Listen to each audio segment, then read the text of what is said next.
Good morning, class. Welcome to day 3 of your cardboard relief project. Today's video will discuss today's task list and the assignments that need to be completed. So your learning goal is to manipulate pre-used cardboard to create a cardboard relief in full color using oil pastels. Your relief should be at least 3 layers high, so make sure that you are reaching the 3 layers minimum at some point in your relief. Your central question is, how does recycled art play an important role in today's world? How does it relate to art? So recycled art itself, it plays an important role because we're using would otherwise be trash to fill our landfills or our oceans, and we're taking away from that to create what could be a beautiful work of art, to give it a repurposed design instead of serving as just trash in today's world. And obviously it relates to art because it is a different medium, it's a different material to use for artwork, and art is essentially the means to which to help the worldwide issue of pollution.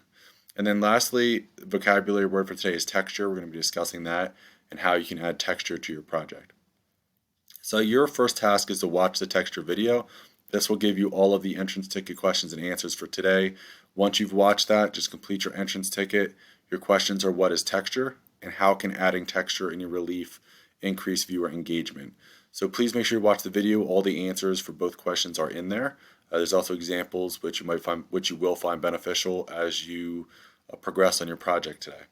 Once you've done those two things, just spend the rest of the class constructing your final relief using the cardboard that was provided to you, and submit an updated photo to your day 3 progress. Just remember to use the scissors from home to safely cut the cardboard.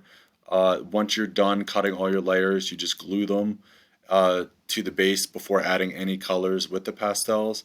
And then once the layers are finished and the glue is dried, that's the most important part, that the glue is dry. Please start applying full color to your relief using your pastels. If the glue is not dried as you color the layers, your layers will slide because the glue hasn't solidified and set it in place yet. So just make sure that's dry. All right, that's it for today. Today should be a very easy day, and just please make sure that you watch the texture video in a moment, and to help you complete your entrance ticket. And I will talk to you all shortly. All right, bye.